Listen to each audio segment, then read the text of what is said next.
Bonnie Bakley wanted to be a celebrity. She thought, if I make it, maybe they'll love me. This is a land of fantasy. This is a place of illusion. It was her Hollywood dream, a fairy tale of love and deception. She was really mad. She says, I think I've just been duped. Two famous names play leading roles. Television tough guy Robert Blake. He had guns in virtually every room of his house. And the son of Hollywood legend, Marlon Brando. The bottom line was he drank, and he drank. The underbelly of Hollywood is filled with screwed up people. Did one of the men she loved murder her in cold blood? The circumstances were so strange. The concept that she was some evil monster that deserved to be killed was all part of the ploy. This is the heart of darkness. In-depth, insightful, in a class of its own. It's America's leading journal, Vanity Fair. Writer Peter Manso searches for the truth behind an inconvenient murder.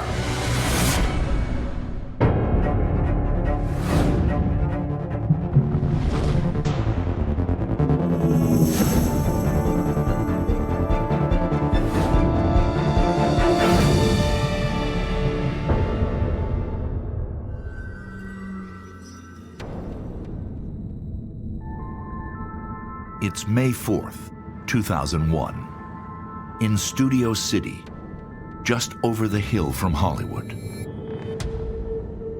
Celebrity newlyweds Robert Blake and Bonnie Lee Bakley are headed out to his favorite restaurant.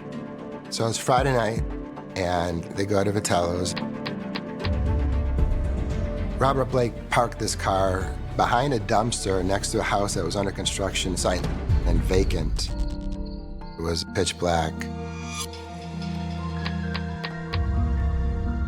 He was carrying a gun because he feared for his safety. After all, Blake is a screen legend, famed for his tough guy roles on both sides of the law. The Emmy-winning detective from the TV series Beretta, and the remorseless killer from the movie In Cold Blood. Look at me, boy. Take a good look, because I'm the last living thing you're ever gonna see.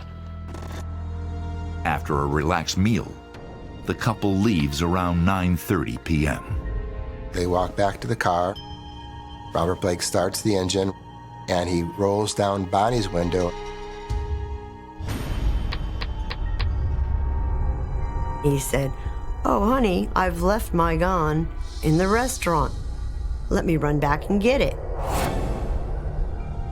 When Blake returns from the restaurant, some 17 minutes later, he discovers a gruesome scene. Bonnie Bakley was motionless and had been shot to death. There was blood everywhere. He was horrified, absolutely horrified. He ran to the neighbors, knocked on their door, screaming and yelling.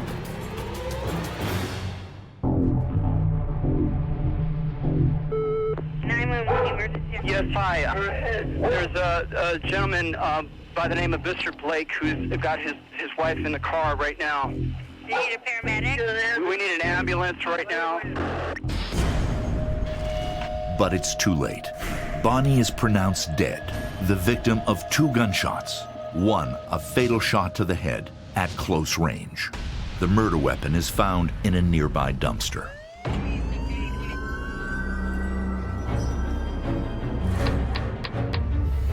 The circumstances of Bonnie Bakley's murder were so strange, it immediately kicked off a major investigation. There's a Hollywood murder mystery tonight, and it's not a movie. Who shot and killed the wife of actor Robert Blake? Detectives from the LA Police Robbery Homicide Division begin the investigation. They quickly learn that Bonnie Lee Bakley lived a complicated life and has made some enemies. Bonnie was a piece of work. It didn't take me very long to see that she was at least as interesting, if not 10 times more so than Blake ever was.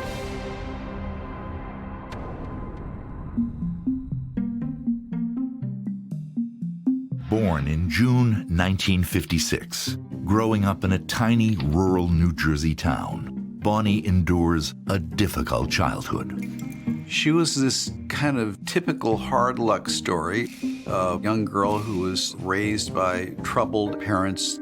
My mother and father were very young when they got married, and I think they were still sowing some oats. My father was an alcoholic, and the stress of living with an alcoholic is hard. Bonnie and her sister were on and off welfare in their early years. They were abused, had trouble in school. The kids would make fun of her all the time, and she didn't have the up-to-par clothes. I was the kid that everybody hated in school. So then you grow up saying, oh, I'll fix them, I'll show them, I'll be a movie star. Her goal was to get out of there. She really wanted to be an actress or a singer so bad. Not having the attention from my mother and father really bothered her deeply. She thought, if I was pretty enough, if I make it, maybe they'll love me.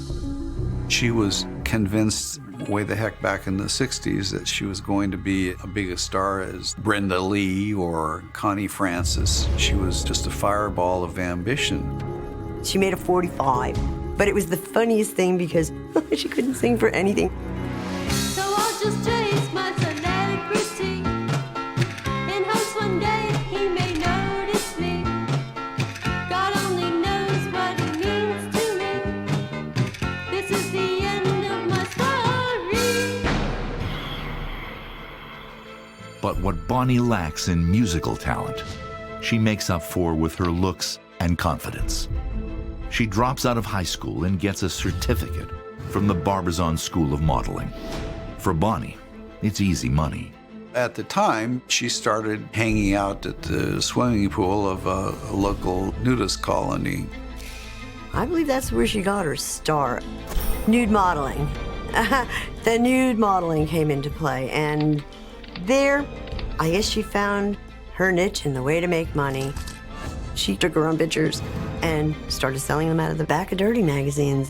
She was ahead of her time. She turned it into a kitchen table cottage industry. Back then, there wasn't a very easy way to access porn. So mail order was a big-time business. By the time she's in her mid-20s, Bonnie's mail-order business, United Singles Incorporated, is thriving. She moves her headquarters to Memphis, and Bonnie takes her work to the next level. She begins offering her clients a more personal service. This next thing, would you like my phone number? You can have my phone number. For $35, I will talk to you.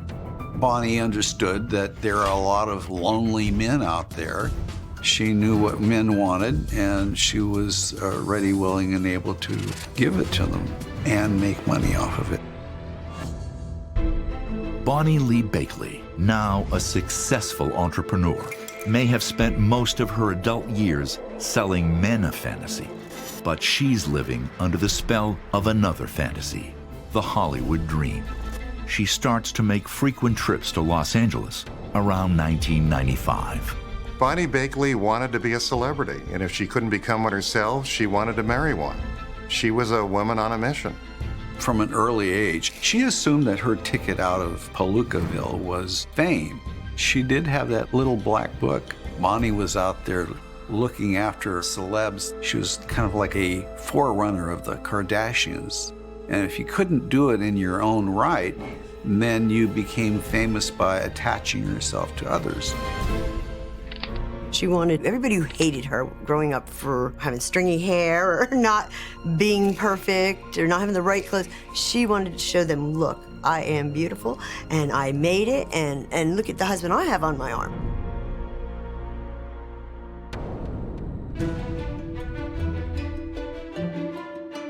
One warm summer night in 1998, Bonnie meets Robert Blake at a jazz club in Burbank. He's 64. She's 42. She didn't even know who he was, but she felt that whole connection. They were hot and heavy almost instantly. I think she was looking for the fantasy guy that's gonna hold her, love her, and take care of her. Robert Blake is divorced and alone. Some say he sees something in Bonnie he recognizes. Both are working-class New Jersey kids. Both have experienced the dark side of life. Robert Blake was a tortured soul. His father was a no-talent drunk, and the secret of Robert Blake's birth, his mother carried on a relationship with his uncle, and that was actually his father. He was somebody she could have sympathy for and empathy with. You know, just a painful background to bond with, I guess. By the spring of 1999, their relationship is well established. Blake is fascinated by Bonnie's roguish business, her money, and her looks. He was inviting her over whenever he got horny, to put it bluntly. And I think that she recognized this, but she also thought that it could move on to something bigger and better, i.e. marriage. She was looking for the fairy tale, and she just thought they were meant to be. He often takes her to Mata Hari, the eccentric compound where he lives in Studio City. He was ripe for a younger woman like Bonnie, who would make him feel like he was a celebrity one more time. This is a land of fantasy. This is a place of get-rich craziness. This is a place of illusion. The underbelly of Hollywood is filled with screwed up people. It's the turf. It's just the lay of the land out there. The Hollywood dream is built on make-believe and no small measure of deception. And there's one thing Bonnie has not told Robert Blake. At the same time that she was courting Blake, she was also seeing Christian Brando, Marlon's son. What happens next makes investigators wonder, could one of the men in Bonnie Lee Bakley's life have executed her in cold blood?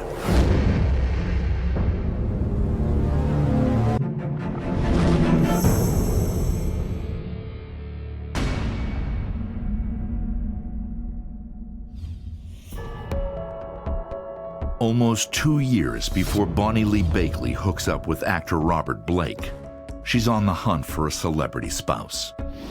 And the son of a Hollywood legend gets her attention when she sees his picture in a magazine at what some would call the lowest point in his life.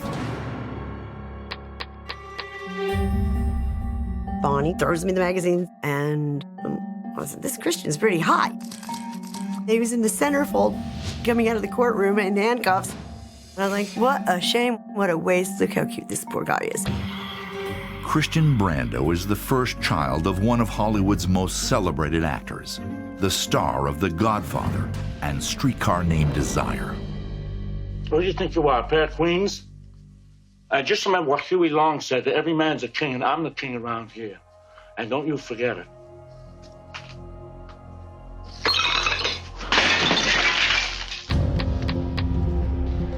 Marlon Brando is simply the very best American actor. It's a figure of danger, unpredictability, and of course, sexuality. It's a mistake to say Marlon was famous merely as an actor. Marlon Brando was among the top 10 most recognized names on the surface of this God's green earth. Brando is a superstar, but he's not much of a father. There were conflicts between Marlon Brando and Christian's mother. They fought over Christian for years. They're at war. They want each other dead. I mean, this is one of the worst Hollywood divorces in history, and that's to say a great deal. Christian, like Bonnie, some would say, ends up damaged by his childhood. What is it like to be the son of the sexiest actor around? One can never measure up. The bottom line was he drank, and he drank. He was hanging out with bad guys, druggies, boozers, bikers, the underside of Hollywood.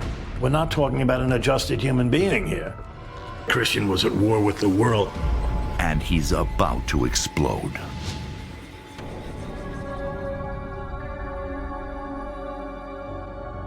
One spring night, Christian takes his half-sister, Cheyenne, to dinner at a famed Hollywood watering hole. Musso and Frank's, the oldest restaurant in Hollywood. Humphrey Bogart had a booth there. Christian has 3 Negronis. Now, Negronis, they're delicious, but they pack a wallop. When they tested his blood later, his blood alcohol was at 0.19. The legal limit now is 0.08. Soon, the conversation about Cheyenne's boyfriend, Dag Drolet, turns serious. She's pregnant with his child. Cheyenne spoke to Christian about Dag Drolet slapping her around. Christian was agitated. He liked his half-sister. He told Cheyenne that he was going to, quote, bust on Dag Drolet.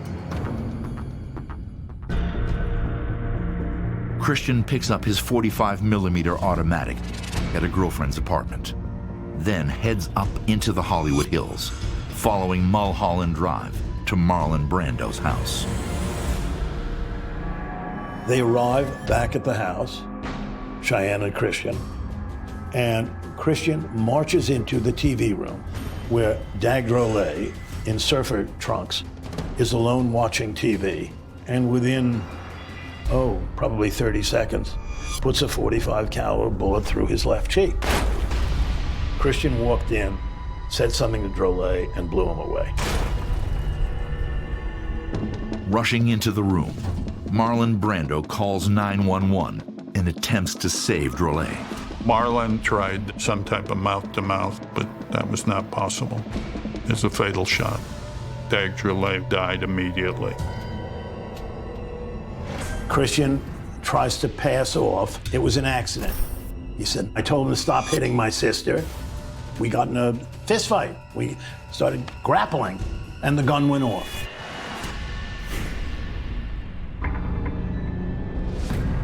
The district attorney charges Christian Brando with first-degree murder, premeditated killing. They don't buy Brando's claim that there was a struggle. Doesn't fit with the evidence, doesn't fit with the physical facts that you look at. The crime scene photographs show Drolet in this kind of a position. In this hand, he's holding the TV clicker. In this hand, he's holding a Bic lighter and rolling papers and a pouch of tobacco.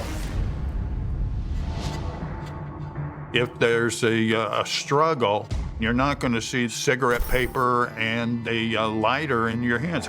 There's no sign of any type of fight.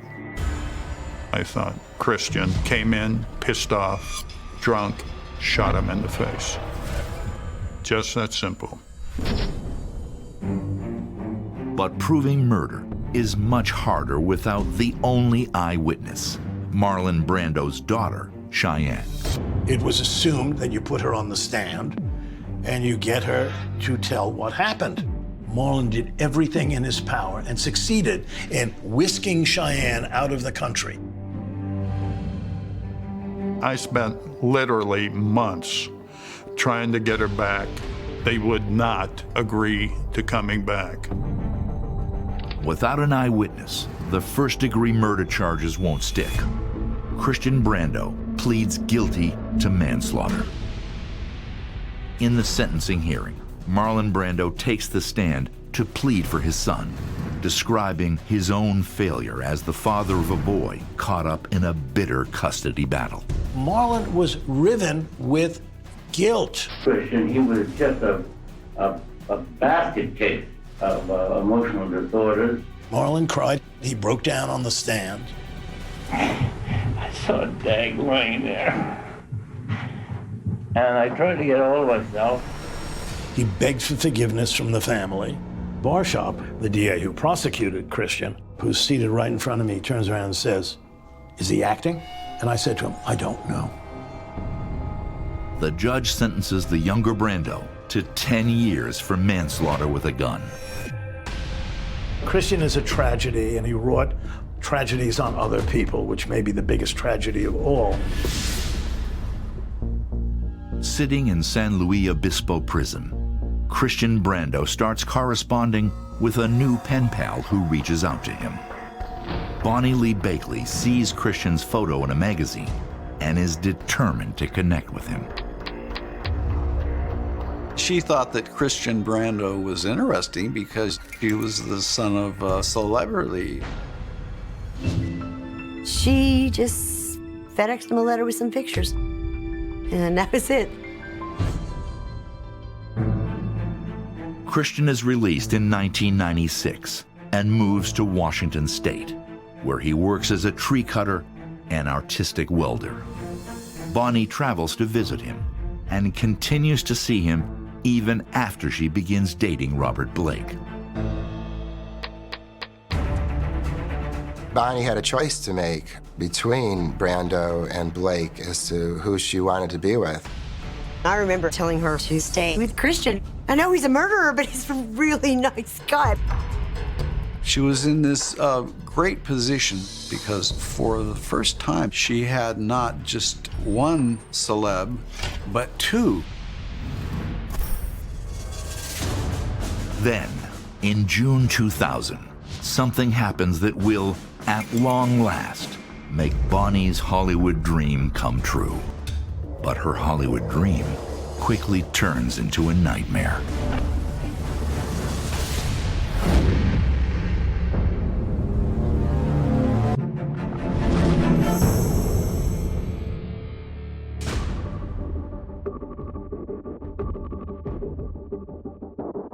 June 2nd, 2000. Bonnie Lee Bakley gives birth to a beautiful baby girl.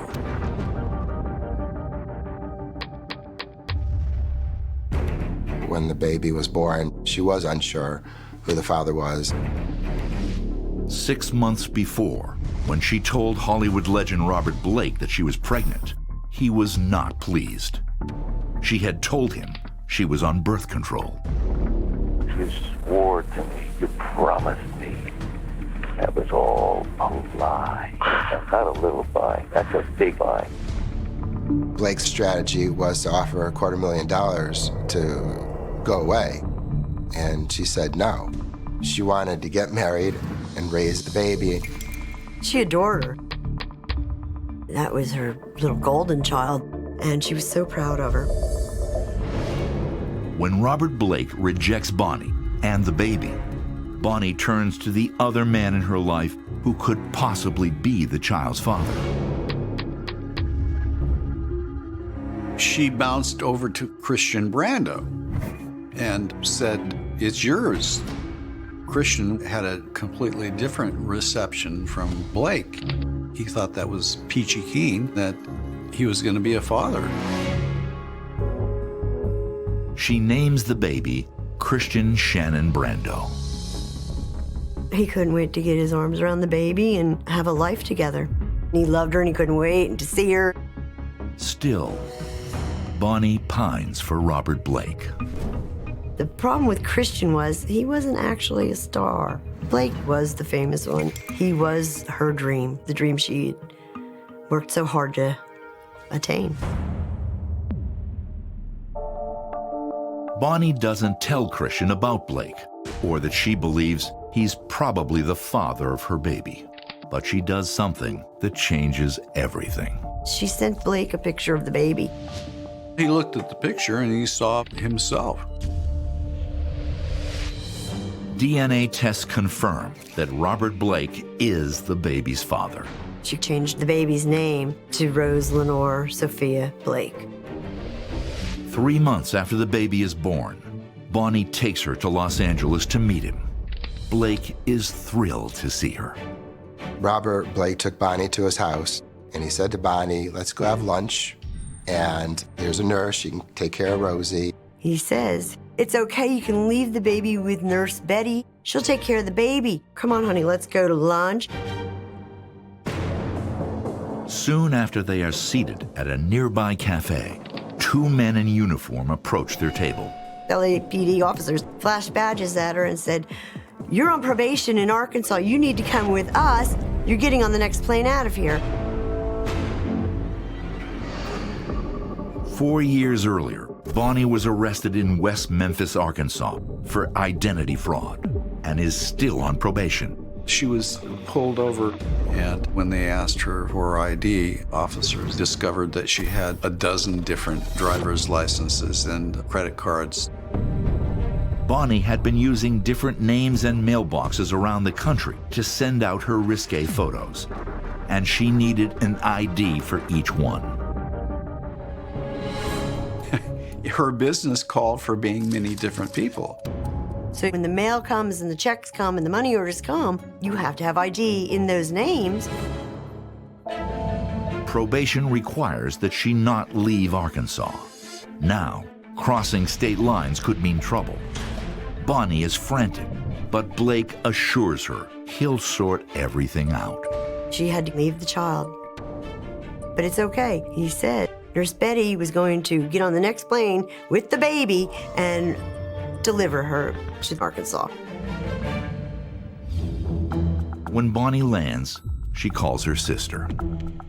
She was really mad. She was upset. She says, I think I've just been duped. In fact, she was. Blake hired an ex-detective to pretend to be an officer arresting Bonnie for a probation violation. Her real probation officer didn't know she had left the state. I believe it was a complete sham. Blake conned Bonnie, got the baby away from her. I believe from the bottom of my heart that Mr. Blake did everything he could to try and create a nice home for a beautiful little child. For Blake, that home is with his first daughter, Delina, a divorce psychologist. He wanted the baby to give to his daughter, who was not married and childless and really had a love for children. When he stole the baby, she was livid. She got permission from her probation officer and flew back out. She went directly to LAPD and filed kidnapping charges against him. Bonnie laid down an ultimatum. We're either going to have the baby back and become a family, or else she's going to go public and smear his name all over the press. The way they worked it out was if she would drop the charges, he would go ahead and marry her and they would give it a try as a family. Finally, Bonnie calls Christian Brando to tell him the news. I remember talking to Christian, and it was so sad because he still was expecting to see her and the baby. By October 2000, Bonnie has signed a prenuptial agreement. She doesn't want Blake's money. She has $500,000 of her own. Bonnie thinks that it's going to be the greatest wedding since Princess Diana and wants to send out invitations. And Blake says, nothing doing. He's so cheap, he wouldn't buy anything, not even the wedding bands. She has to go out and buy her own ring. This fantasy life that she concocted way the heck back when she was a teenager, it's not coming together the way that she dreamed that it would.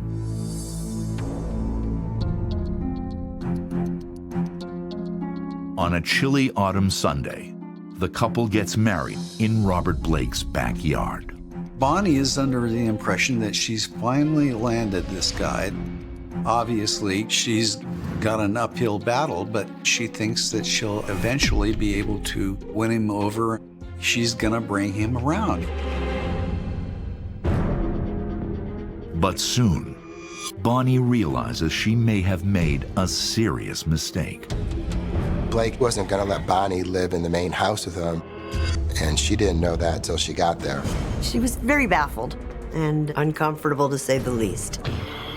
He had guns in virtually every room of his house.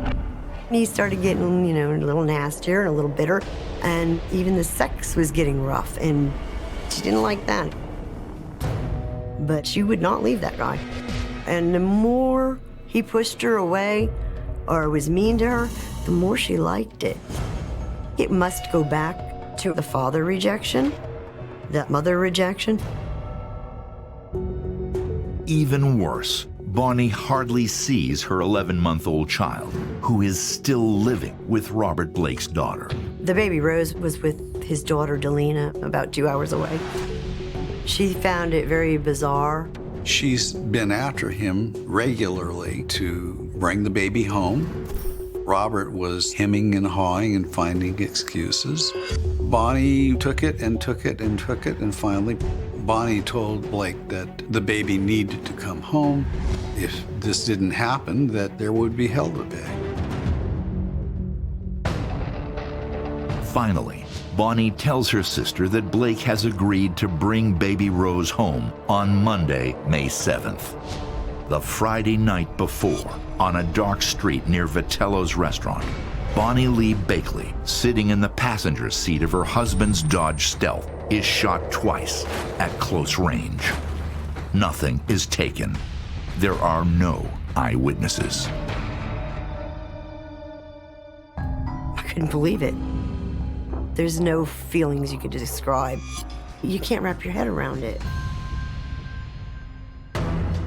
The circumstances of Bonnie Bakley's murder were so strange, it became a major cause celeb overnight.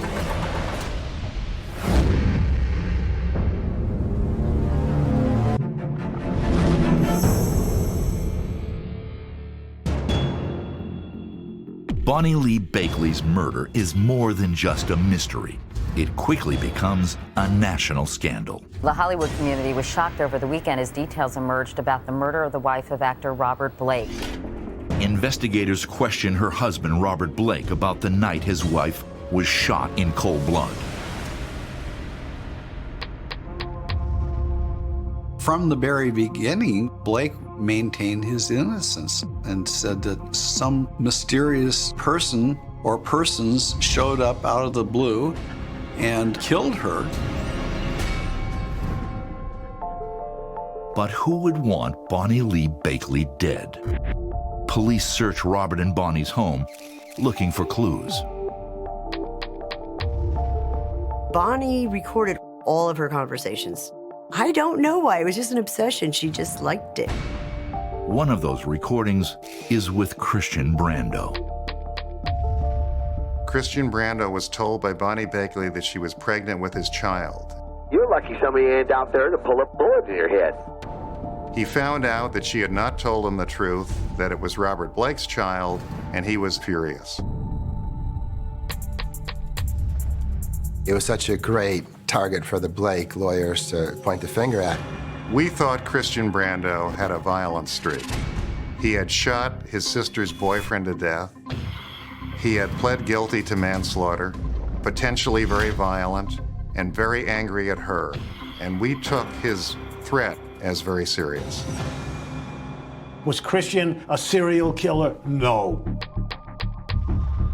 Was Christian a danger? He once frightened the out of me, yes. But Brando has an alibi. Christian Brando was in Washington State at the time. There was never any even possibility that he committed this crime. Still, according to Robert Blake, Brando isn't the only suspect. He says there are hundreds of others, all of those men who fell for the ad she placed in the back of men's magazines. I think someone from Bonnie Bakley's past, someone whose grandfather's heart was broken, had some very angry family members. And I think someone from one of those families murdered Bonnie Bakley. The hunt for Bonnie's killer takes investigators to more than 20 states to find the men Bonnie Bakley did business with. It was the biggest, most expensive investigation in LAPD history at the time. Months pass. The police are unable to find any eyewitnesses or any forensic evidence linking a killer to the crime. Such a complex investigation takes time. At this point, we have not identified a single person as the suspect responsible for the murder. We are continuing to follow all leads. While the police investigation continues, Robert Blake and baby Rose move in with his daughter Delina. Mr. Blake loved this child, wanted to be the best father he could be to this beautiful little girl. Finally, 11 months after the killing, an arrest.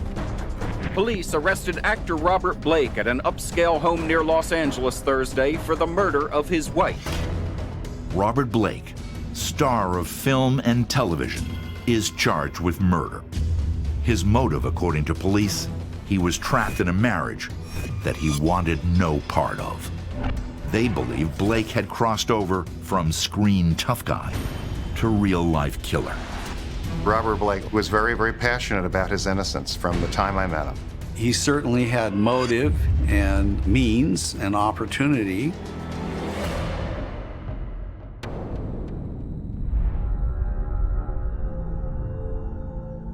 It takes more than 2 years after his arrest before Robert Blake's trial begins. The prosecution claimed that Mr. Blake premeditated and planned her murder, that he went back to the restaurant claiming that he left his gun there, that was a ruse, and that in the meantime, either Mr. Blake or someone on behalf of Mr. Blake killed Mrs. Begley. Doesn't make any sense whatsoever. Why would you carry a gun with you to the restaurant? The whole scenario smells of bad fish. The busboys had already bussed the table. They didn't see the gun there. No one saw him go back. The hostess didn't see him. The two people smoking didn't see him go in or out. The murder weapon is also unusual. A vintage German Army handgun. The murder weapon was a World War II antique. P.K. Walther, the sort of thing found in Graham Greene spy novels. It was found in a dumpster not all that far from the murder scene. There was no proof whatsoever that Mr. Blake had ever owned or touched or fired this gun. He didn't have the blood spatter on his clothing consistent with him doing this. Forensically, everywhere you turn, he was exonerated. But the district attorney is getting ready to drop a bombshell. He has 2 witnesses who will testify that they were offered money to murder Bonnie Lee Bakley.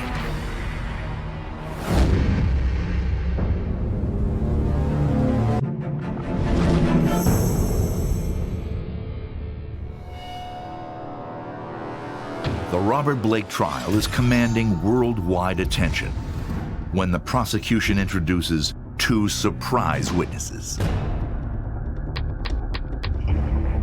In his earlier days, Blake hung out with stuntmen in Hollywood. A couple of them came forward to the police and told them that Blake had tried to solicit them to kill his wife.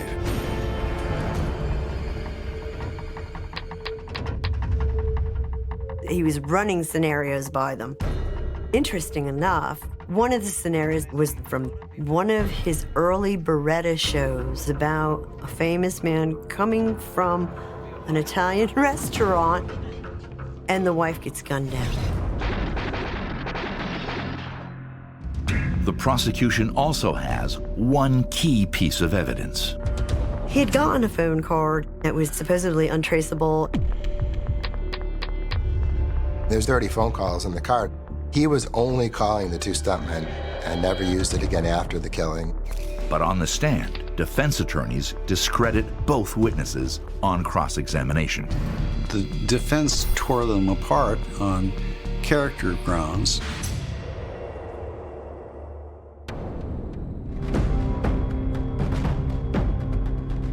After a 3-month trial and 9 days of deliberations, the jury returns with its verdict: not guilty. When they read the verdict, I think I almost hit the floor. It was devastating. They had a really strong case, and I felt the jury just got it horribly wrong. I was sitting in the court with Bonnie's family when they came back with not guilty counts. I whispered, "I promise you I'll prove he did this." Bonnie's family hires Eric Dubin and his legal team to sue Robert Blake in civil court. I knew in my heart he was guilty. He used to tell her, I'm Robert Blake. I'm gonna kill you and I'm gonna get away with it. I remember we were talking on the phone the day she died, and she said, you know, I know he's gonna do it. He's going to kill me. Just because somebody has money and fame doesn't mean they have the right to go around offing people they don't like. In the civil trial, Blake is found liable for the murder of Bonnie Lee Bakley. He is ordered to pay her estate $30 million. And that verdict was so powerful on so many levels. It was an amazing vindication for the family. When he was ordered to pay $30 million, he was aghast, and he ultimately declared bankruptcy.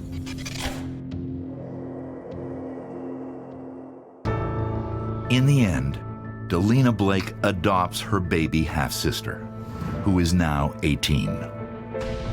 I can only hope that her life has turned out to be better than that of either of her natural parents. She's had a good life. I'm happy for her. To me, there's no sense in stirring that pot. I'm just very happy that Delina ended up taking such good care of her. Today, at age 84, Robert Blake keeps a low profile. He recently remarried. As for Bonnie, she ended up where she might have dreamed, at Forest Lawn, the cemetery of celebrities. That is delicious irony that her neighbors there are among the best-known stars in Hollywood history. In Hollywood terms, it's a fairy tale gone awry. Imagine a Disney princess gone to seed who never got her Prince Charming, so she went out looking for him, and she wound up instead with the Prince of Darkness.